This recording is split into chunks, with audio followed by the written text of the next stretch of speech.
The eighth maid storms through the iron gates of the hilltop mansion, her uniform sleeve torn, her resignation letter thrown onto the rain-soaked driveway like a white flag of surrender. Upstairs, behind a locked door, a 6-year-old boy sits in total silence surrounded by shattered porcelain. Ryu Doojin watches the security footage with cold, exhausted eyes. Then the agency sends one final candidate. A Nigerian woman with calm eyes and a voice that refuses to tremble. Her name is Kpop, and she is about to do what 8 women before her could not. Please like, share and subscribe.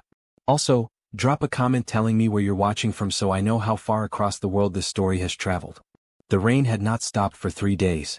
It hammered against the floor-to-ceiling windows of the Ryu estate like 1,000 tiny fists demanding entry, and inside the mansion, the silence was worse than the storm. The kind of silence that pressed against your eardrums. The kind that made the staff walk on the edges of the marble hallways as though the center of the floor might collapse beneath them. Ryu Doojin stood in his private study on the 3rd floor, his reflection fractured across the dark glass of the window.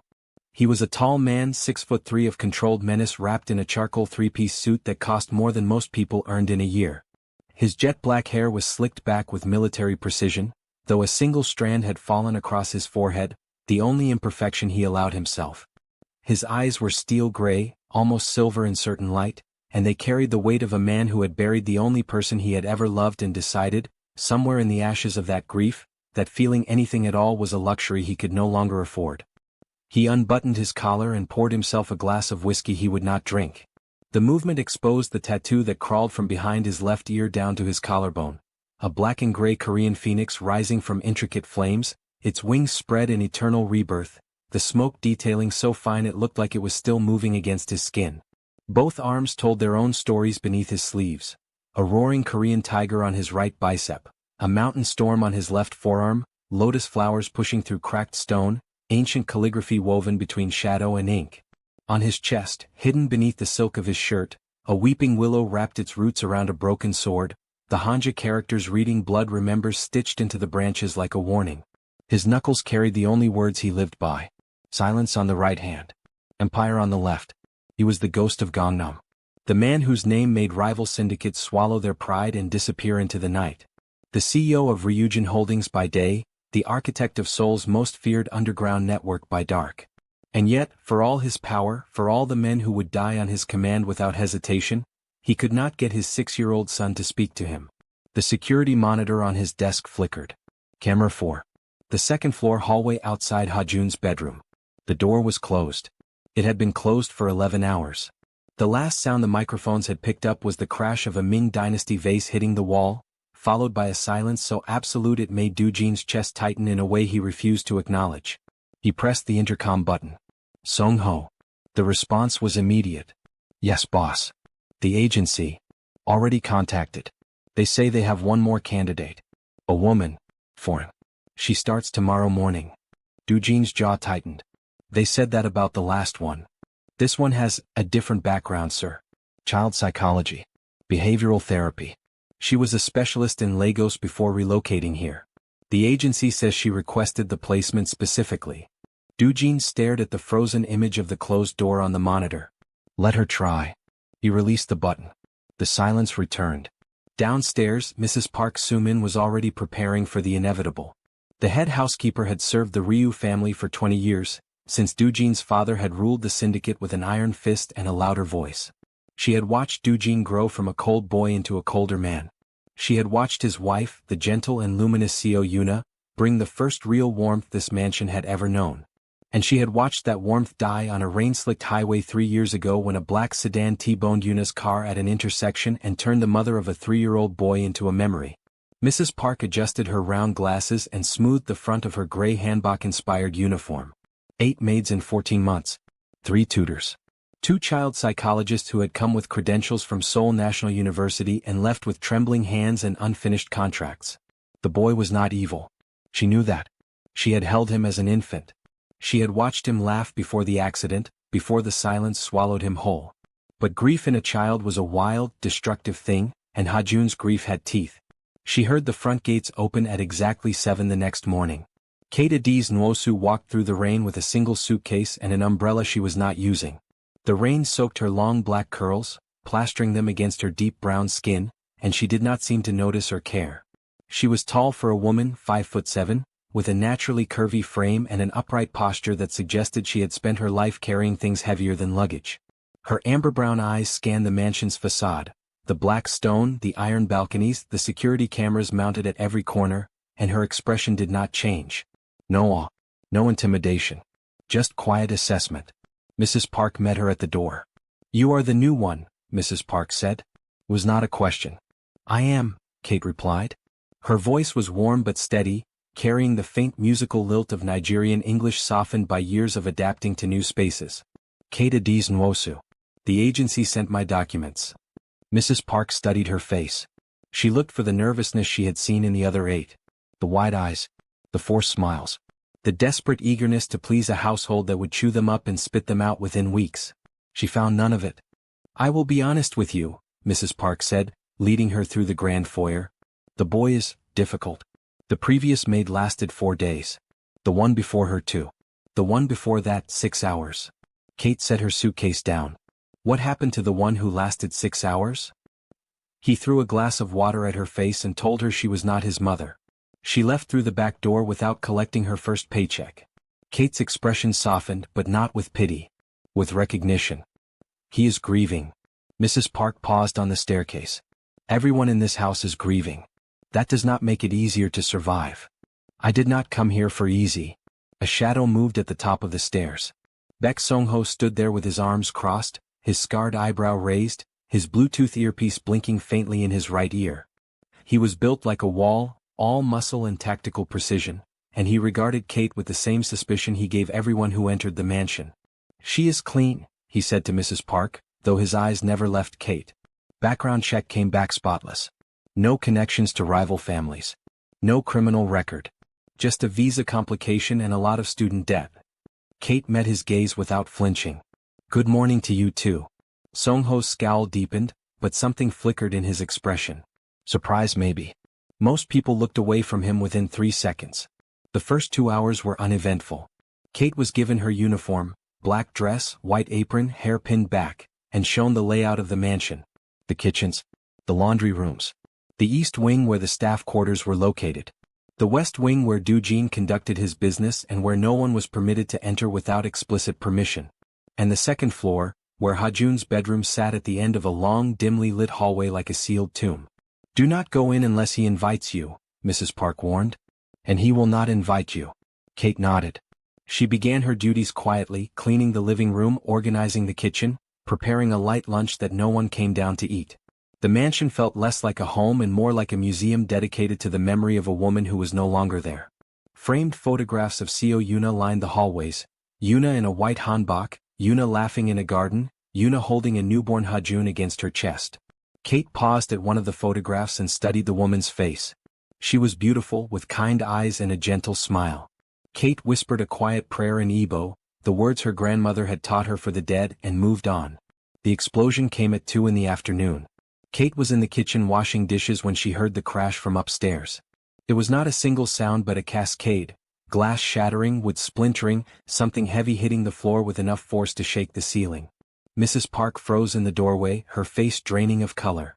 Song-ho's hand moved instinctively to the weapon concealed beneath his jacket. Kate dried her hands on her apron and walked toward the stairs. "Where are you going?" Mrs. Park hissed. "Upstairs. You cannot go up there. The last woman who tried." "I am not the last woman." Kate climbed the stairs with steady, unhurried steps. The hallway was dark, the curtains drawn, and the door to Ha-jun's room was slightly ajar. Through the gap she could see the devastation.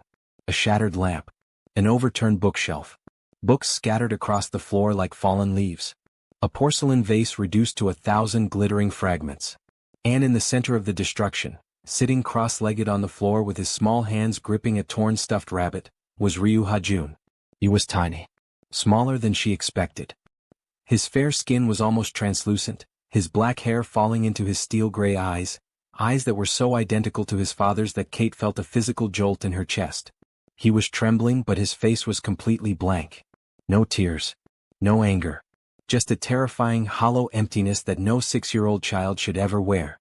He looked up at her. And then he picked up the largest remaining shard of the porcelain vase and hurled it directly at her head. Kate did not scream. She did not duck. She tilted her head slightly to the left, and the shard sailed past her ear and shattered against the hallway wall behind her. A thin line of blood appeared on her cheek where a tiny fragment had grazed her skin. She did not touch it. She stepped into the room. Hajun's eyes widened. He reached for another piece of glass. "I am not going to leave," Kate said. Her voice was calm, low, and utterly steady. She spoke in English first, then switched to careful, gentle Korean. "You can throw everything in this room at me. I will still be here when you are finished." Hajun froze. His small hand hovered over the broken porcelain.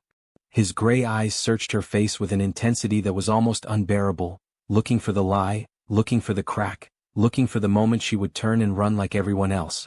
Kate lowered herself to the floor. She sat cross-legged among the wreckage, her black uniform dress pooling around her, the blood drying on her cheek, and she simply waited. Minutes passed. The silence stretched between them like a wire pulled taut. Hajun's breathing was shallow and rapid. His grip on the stuffed rabbit tightened until his knuckles turned white. Kate did not move. Eventually, the tension in his small body began to fracture. His shoulders dropped. His hand released the glass shard. His lower lip trembled just once before he pressed it into a thin, defiant line. Kate said nothing. She knew better than to fill the silence with empty reassurances. She had learned that in Lagos, sitting on the floor of her family's cramped apartment with her youngest brother after their mother's diagnosis, when words were useless and presence was everything. She stayed on the floor for 2 hours. When Hajun finally stood and retreated to the far corner of the room, pressing his back against the wall and pulling his knees to his chest, Kate rose slowly and walked to the door. She did not close it behind her. She left it open exactly as she had found it. That night, the mansion was quiet. Doojin sat in his study, reviewing syndicate reports he had already memorized, when Song-ho appeared in the doorway. "The new maid," Song-ho said carefully. "She is still here." Doojin did not look up. "It has been 1 day." She went into his room. Doojin's pen stopped moving. The silence in the study shifted, becoming heavier, more dangerous. "And?" He threw glass at her. Cut her face.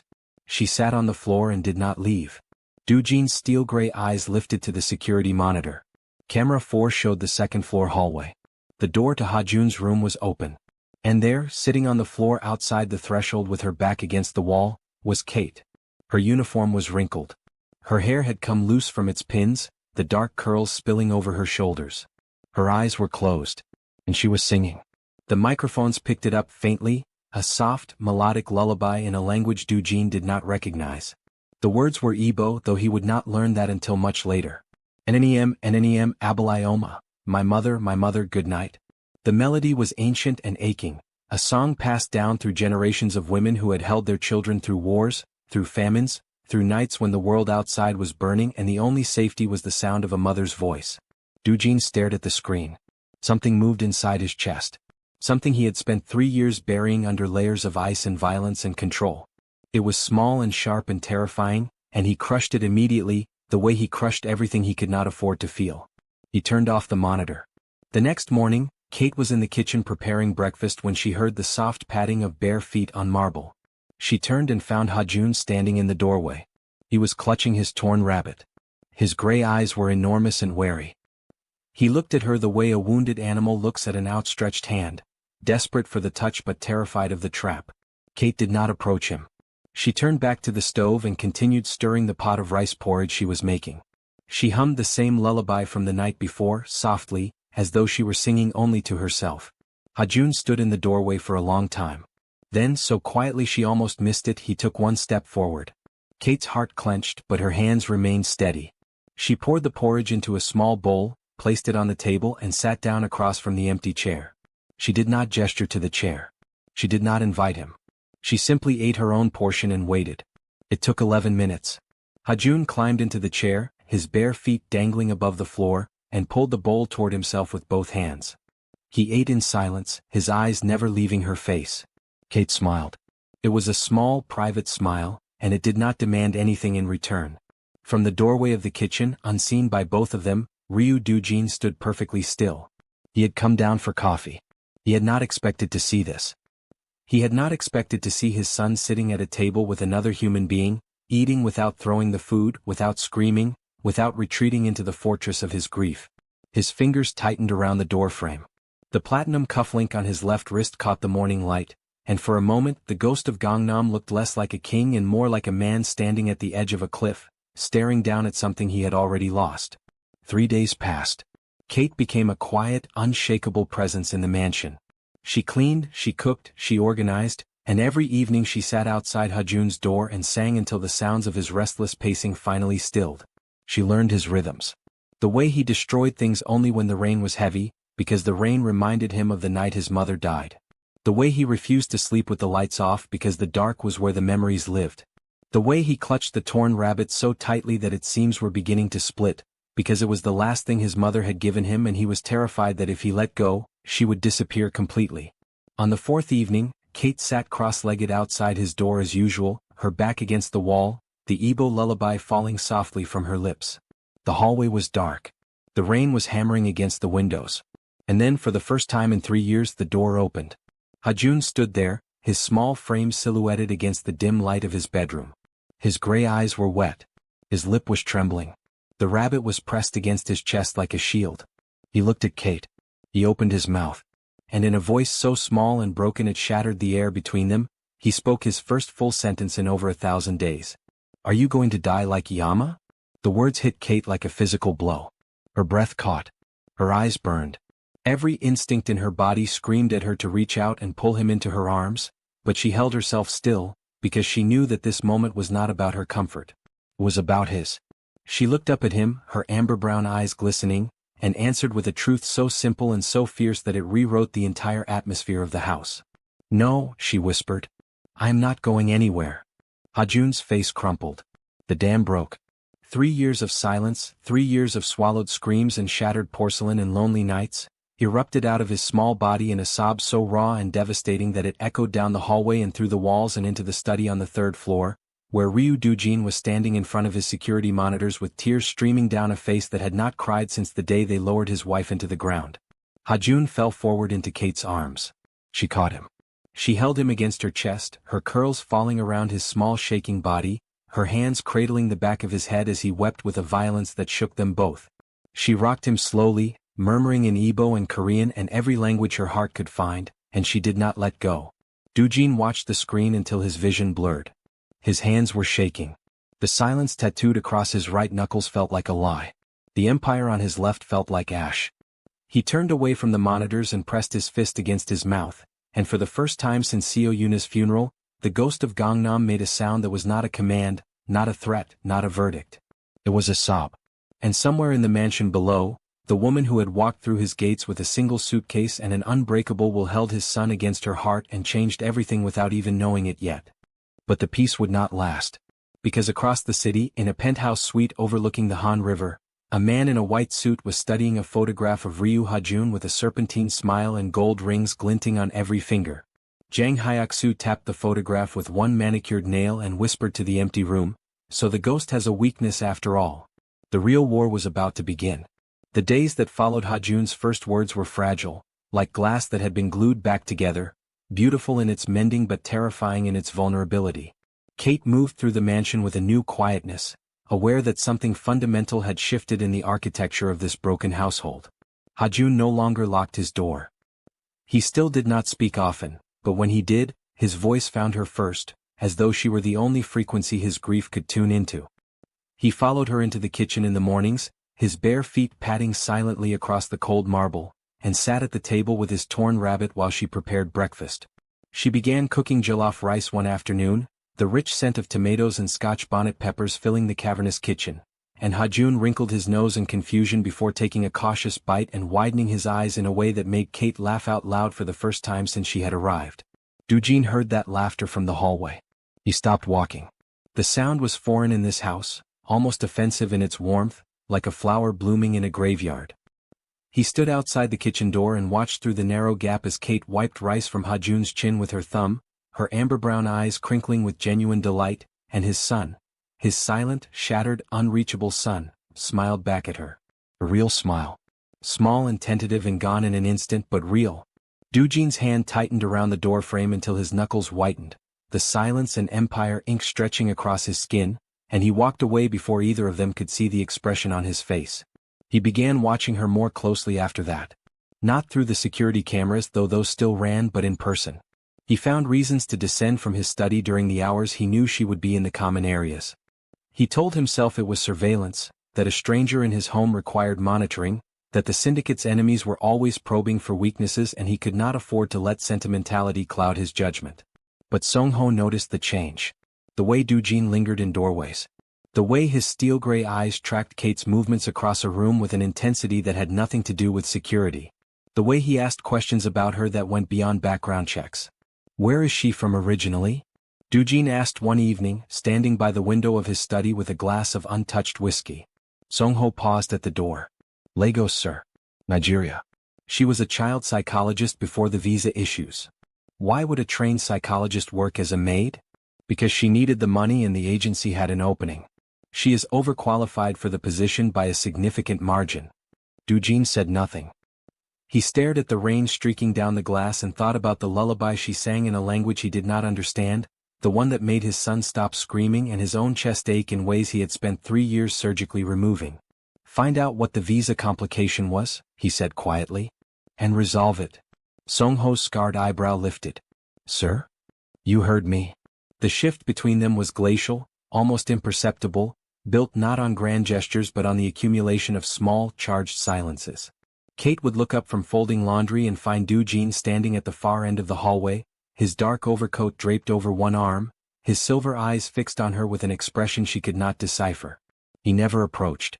He never spoke to her directly beyond curt instructions about household matters. But his presence became a constant, a gravitational pull that altered the atmosphere of every room he entered, and Kate, who had spent her life reading the unspoken languages of traumatized people, recognized the war being fought behind his controlled exterior. One night, she found him in the kitchen at 2 a.m. He was sitting at the table in his shirt sleeves, his tie loosened, his sleeves rolled up to reveal the full expanse of his tattooed forearms. The tiger, the mountain storm, the lotus flowers pushing through stone. A bottle of soju sat in front of him, half empty. He looked up when she entered, and for a fraction of a second, the mask slipped. She saw the exhaustion, the grief, the crushing loneliness of a man who commanded an empire and could not command his own son to look him in the eye.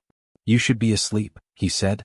His voice was low, rougher than usual, stripped of its boardroom authority. So should you, Kate replied. She did not retreat. She walked to the stove and began heating water for tea, moving with the easy familiarity of someone who had spent countless sleepless nights caring for people who could not care for themselves. Hajun had a nightmare. I just got him back to sleep. Doojin's jaw tightened. What was it about? The rain. The car. He does not say the words, but I can see them behind his eyes. She poured the tea into 2 cups and set one down in front of him without asking. He misses her very much. The silence that followed was suffocating. Doojin stared at the teacup as though it were a grenade. His fingers curled around it slowly, the honor and power tattoos on his knuckles flexing against the ceramic. I was not there, he said. The words came out like they were being dragged through broken glass. The night she died. I was in a meeting. A negotiation with the Jang family. I sent her to pick up Hajun from preschool alone because I thought the matter was more important. His voice dropped to a whisper. I chose the empire over my wife. And the empire is still here and she is not. Kate sat down across from him. She did not offer empty comfort. She did not tell him it was not his fault because they both knew it was, and lying to a grieving man was the cruelest thing she could do. Instead, she said the only thing that mattered. He still has you. Doojin's eyes snapped to hers. The silver in them was fractured, vulnerable, and so devastatingly human that Kate felt her breath catch. For a moment, the distance between them collapsed. His hand moved across the table, his fingers brushing against hers, and the contact was electric, a current of unspoken longing that made the air between them hum. His skin was warm. His grip was tentative, almost reverent, as though he had forgotten what it felt like to touch someone without the intention of controlling or destroying them. Then he pulled away. The mask slammed back into place. His expression hardened, his posture straightened, and the ghost of Gangnam returned to his throne. Do not overstep, he said coldly. You are an employee of this household. Nothing more. Kate held his gaze without flinching. I know what I am, she said softly. The question is whether you know what you are running from. She stood, collected her teacup, and left the kitchen. Doojin sat alone in the dark for a long time, staring at the spot where her fingers had touched his, and the silence in the mansion felt different now. It was no longer empty. It was full of everything he was too afraid to say. The attack came 3 days later. It happened at dusk, during the narrow window when the security rotation shifted and the perimeter cameras cycled through a 90-second blind spot that only someone with intimate knowledge of the mansion systems would know existed. Jang Hyuk-soo did not come himself. He was too cunning for that. He sent 6 men in black tactical gear, armed with suppressed weapons and a single devastating instruction: take the boy alive. The first sign of trouble was the sudden silence of the security feeds.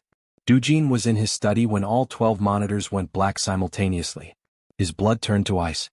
He was on his feet before Song-ho's voice crackled through the intercom, sharp and urgent. Boss. Perimeter breach. East wing. They are inside. Doojin moved with a speed that belied his size.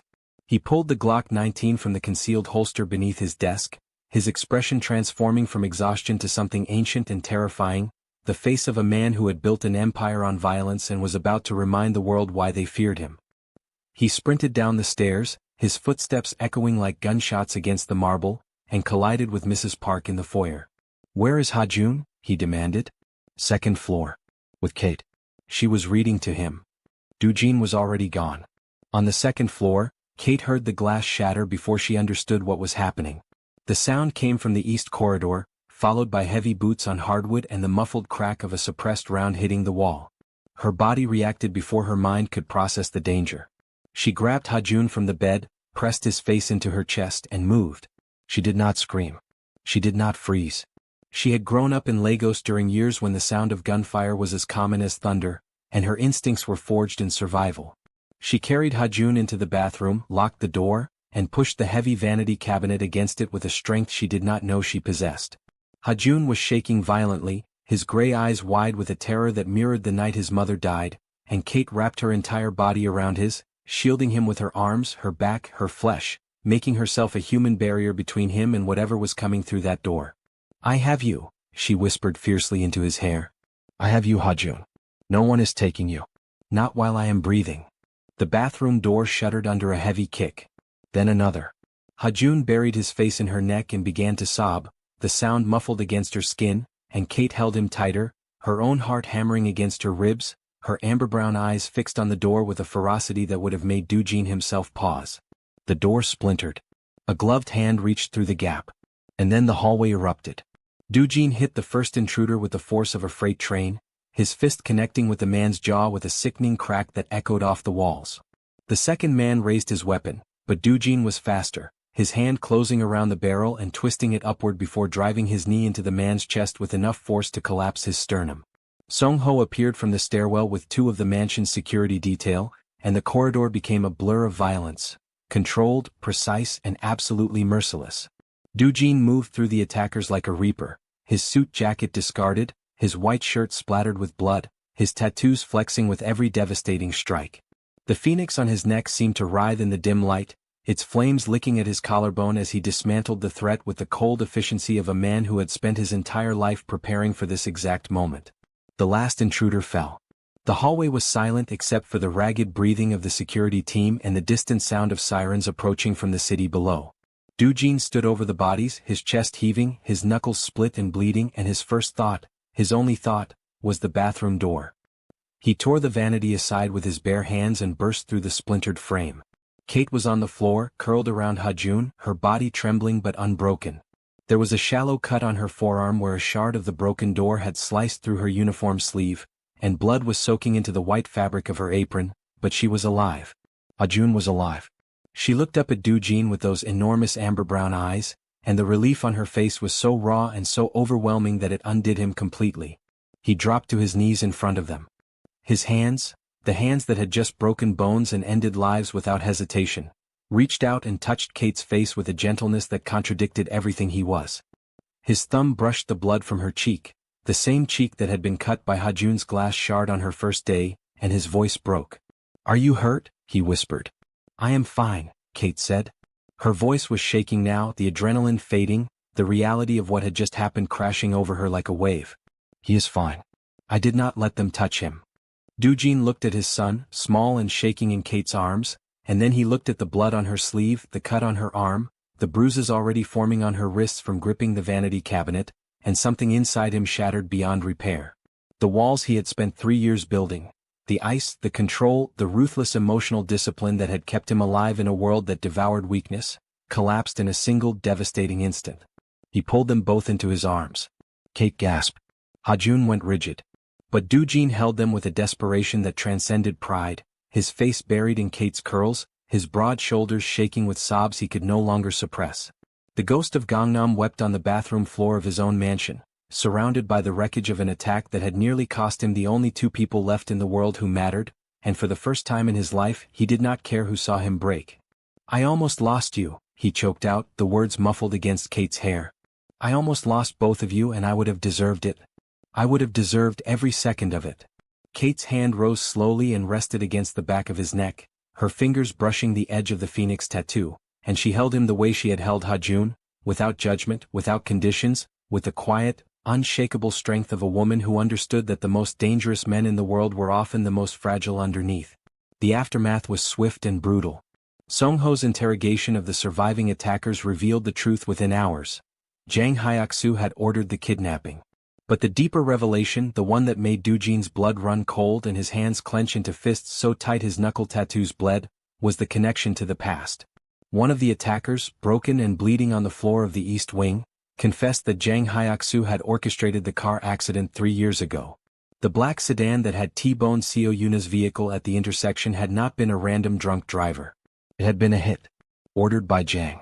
Executed to weaken Do-jin during a territorial dispute that Do-jin had already won. Yuna's death had not been an accident. It had been murder. Do-jin's response was apocalyptic. Within 48 hours, the Jang Syndicate's operations across Seoul were dismantled with a precision and ferocity that sent shockwaves through the entire Korean underworld. Warehouses burned. Supply lines collapsed. Jang Hyuk-soo's lieutenants disappeared one by one, their fate sealed by a single whispered order from the ghost of Gangnam. The man in the white suit was found 3 days later in his penthouse overlooking the Han River, stripped of his gold rings and his empire, staring into the barrel of Do-jin's Glock with the full understanding that he had made the fatal mistake of threatening a father's child. Do-jin did not kill him. Death would have been mercy. Instead, he dismantled Jang Hyuk-soo's life the way Jang had dismantled his, piece by piece, connection by connection, until the man was left with nothing but the knowledge that every breath he took from that moment forward was a gift from the man he had tried to destroy. When it was over, Do-jin returned to the mansion covered in blood that was not his own and walked straight to the 2nd floor. Kate was in Ha-jun's room, reading to him by the light of a small lamp. The boy was sitting in her lap, his head resting against her chest, his torn rabbit tucked under one arm, and he was calm in a way that Do-jin had not seen since before the accident. Before the silence. Before the world broke. Do-jin stood in the doorway and watched them. His shirt was torn. His knuckles were raw. The phoenix on his neck was smeared with someone else's blood. And yet, looking at Kate and Ha-jun in the warm lamplight, he felt something he had not felt in 3 years. Kate looked up. Her amber-brown eyes met his steel-gray ones across the room, and the conversation that passed between them required no words. She saw the violence on his body and the vulnerability in his gaze. He saw the cut on her arm and the fierce, protective curve of her body around his son. The distance between them had been closing for weeks, built on shared silences and midnight conversations and the slow, terrifying realization that they were no longer strangers sharing a house but 2 broken people holding each other together through the wreckage of their separate griefs. "You should let Mrs. Park tend to your arm," Do-jin said quietly. "It is a scratch." "It is not a scratch. You bled for my son." His voice cracked on the last word. "You bled for him and you did not hesitate and I do not know how to." He stopped. Swallowed. Looked away. "I do not know how to repay a debt that large." Kate set the book down gently and stood, crossing the room until she was standing directly in front of him. She reached up and touched the blood on his collar, her fingers steady against the ruin of his shirt. "You do not repay it," she said softly. "You stay. You show up. You let him see you. You let yourself feel the grief instead of drowning it in violence and control. That is how you repay it." Do-jin closed his eyes. When he opened them, the silver was bright with unshed tears. "I am afraid," he whispered. The admission cost him more than any battle he had ever fought. "If I let myself feel it, I will not survive it." "You will," Kate said. "Because you will not be feeling it alone." The weeks that followed were a slow, deliberate thawing. Do-jin began spending his evenings in the living room instead of his study, sitting in the armchair by the fireplace while Kate and Ha-jun played on the rug. He did not join them at first. He simply watched, his long legs stretched out, his tie loosened, his expression softening in increments so small that only Song-ho noticed the transformation. The lieutenant would catch his boss staring at Kate's hands as she braided Ha-jun's hair, or at the way she laughed with her whole body, or at the curve of her neck when she leaned down to kiss the top of Ha-jun's head before bed, and Song-ho would look away with a faint, knowing smile that he would deny if anyone asked. One evening, Ha-jun was drawing at the kitchen table while Kate prepared dinner. Doo-jin walked in and paused, his eyes falling on the piece of paper in front of his son. Ha-jun had drawn 3 figures. A tall man in a black suit with gray eyes. A woman with dark curls and brown skin. And between them a small boy holding a stuffed rabbit. Above the figures, in careful, wobbly Korean characters, Ha-jun had written a single word: family. Doo-jin's breath left his body. He gripped the edge of the counter and stared at the drawing until the lines blurred, and when Ha-jun looked up at him with those identical gray eyes and held the paper out with a shy, uncertain gesture, Doo-jin took it with trembling hands and pressed it against his chest as though it were the most valuable thing he had ever been given. That night, after Ha-jun was asleep, Doo-jin found Kate on the back terrace overlooking the Seoul skyline. The city glittered below them, a sea of neon and shadow, and the air was cool against their skin. He stood beside her in silence for a long time, his hands in his pockets, his profile sharp against the moonlight. "He called you Iyama today," Doo-jin said quietly. Kate froze. "What?" "This afternoon. When you were in the garden. He dropped his rabbit and you picked it up and he said, 'Thank you, Iyama.'" He did not seem to realize he said it. "But I heard it." Kate's hand flew to her mouth. Her eyes filled with tears. The word, the Korean word for mother, the most sacred and intimate word a child could offer, hung between them in the night air, heavy with meaning and grief and the terrifying, beautiful possibility of a future neither of them had dared to imagine. "I am not trying to replace her," Kate whispered. "I would never." "I know." Doo-jin turned to face her. His expression was stripped bare, all the armor gone, all the walls demolished. He looked at her the way a drowning man looks at the shore. "I know you are not replacing her. You are giving him something I could not. You are giving him a reason to speak again. A reason to trust. A reason to believe that the people he loves will not disappear." He paused. His voice dropped to a raw, broken whisper. "You gave me that reason too." Kate's tears spilled over. She did not wipe them away. Doo-jin reached for her hand. This time he did not pull back. His fingers intertwined with hers, his calloused palm warm against her skin, the silence and empire tattoos pressing against her wrist like a promise. He stepped closer. The distance between them closed to nothing. His free hand rose to her face, his thumb tracing the line of her jaw, the curve of her cheek, the corner of her mouth, with a tenderness that contradicted every violent thing the world knew about him. "Kate," he said. Her name sounded different in his voice. Sacred. Reverent. Like a prayer he had been holding back for years. "I have spent my entire life building walls. I have buried my grief under power and blood and control, and I have punished myself every single day for the choices I made the night my wife died. But you walked into this house and you did not flinch at the destruction. You sat on the floor with my broken son and you sang to him in a language I did not understand, and you healed something in him that I believed was beyond repair. And in doing so, you healed something in me that I did not even know was still alive." He pressed his forehead against hers. His breathing was unsteady. His eyes were closed. "I'm not asking you to stay because I need a maid. I'm not asking you to stay because Ha-jun needs a mother. I am asking you to stay because I cannot imagine a single morning in this house without your voice in the kitchen, without your laughter in the hallways, without the sound of you singing my son to sleep. I'm asking you to stay because you are the first person in 3 years who has made me want to be alive." Kate's hand rose to his chest, her palm flat against his heartbeat, feeling the steady, powerful rhythm beneath the silk of his shirt and the ink of the weeping willow tattoo that marked his skin like a scar. "I am not going anywhere," she whispered. "I told Ha-jun that on the first night and I am telling you now. I am not going anywhere." Doo-jin kissed her. It was not desperate or demanding. It was slow and reverent and achingly gentle. A kiss that carried the weight of 3 years of grief and 6 weeks of healing and the terrifying, beautiful surrender of a man who had finally allowed himself to be loved. Kate kissed him back with everything she had, her fingers threading through his dark hair, her body pressing against his, and the Seoul skyline glittered around them like 1,000 witnesses to a promise that neither of them intended to break. The ceremony took place 3 months later in the garden of the Ryu estate, beneath a canopy of cherry blossoms that Mrs. Park had spent weeks cultivating specifically for the occasion. It was not a traditional Korean wedding, and it was not a traditional Nigerian ceremony. It was something entirely new, a blending of two worlds that had no business intersecting but had been pulled together by grief and resilience and the stubborn, unbreakable will of a woman who had walked through the gates of a broken mansion with a single suitcase and refused to leave. The garden was decorated with both white chrysanthemums and red coral beads. A Korean ancestral table stood beside a Nigerian kola nut arrangement. Mrs. Park wore her finest hanbok, her eyes red behind her round glasses. Song-ho stood at the perimeter in a dark suit, his earpiece in place, his scarred face betraying the faintest hint of a smile. Ngozi, Kate's best friend, had flown in from her nursing shift in Lagos and was crying so loudly that she had to be shushed twice during the vows. Hajun stood between them.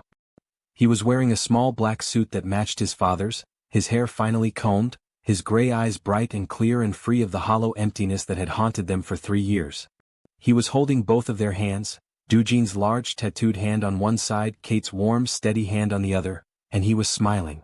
A real, full, unguarded smile that transformed his small face into something radiant and whole.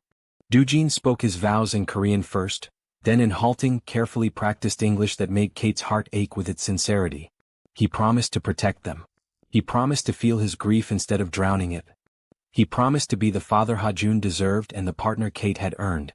He promised, in front of his entire organization, in front of every lieutenant and enforcer and soldier who had ever followed his orders without question, that Kate Adiz Nwosu and Ryu Hajun were under his protection for the rest of his life, and that anyone who threatened them would answer to the full, devastating weight of the Ryujin Empire. Kate spoke her vows in Igbo, then in English, her voice steady and clear across the garden. She promised to stay. She promised to sing. She promised to hold them both through the nights when the grief returned, because it would return, because healing was not a straight line but a spiral, and she would be there for every turn. She promised to love Hajun as her own, not as a replacement for the mother he had lost but as an addition to the family he was building. And she promised Doojin, the feared ghost of Gangnam, the man who commanded empires and terrified cities, that she would never be afraid of the broken parts of him, because those were the parts that needed her the most. When the vows were finished, Hajun tugged on Kate's hand. She knelt down to his level, her elegant earth-tone dress pooling around her on the grass, her gold hoop earrings catching the sunlight. Hajun looked at her with his father's steel-gray eyes, and this time he did not hesitate. He did not stumble over the word. He said it clearly, deliberately, with the full weight of a child who had chosen his family and was no longer afraid to claim it. Yama. Kate's tears fell freely. She pulled him into her arms, her curls falling around his small frame, and held him against her chest while Doojin wrapped his arms around both of them, his face buried in Kate's hair, his broad shoulders shaking with a joy so profound it felt like redemption. The cherry blossoms drifted down around them like snow. The Seoul skyline glittered in the distance. And in the garden of the mansion that had once been a prison of silence and shattered glass, a family that the world had never expected to exist held each other tightly and refused to let go. The maids had quit because the boy was broken. The tutors had fled because the grief was too loud. The psychologists had surrendered because the walls were too high. But Kate Adiz Nwosu had walked through the gates with a single suitcase, an Igbo lullaby on her lips, and a heart that did not know how to quit. And she had changed everything. Not with force. Not with fear. But with the quiet, unshakable power of a woman who sat on the floor outside a locked door and sang until the silence finally answered back.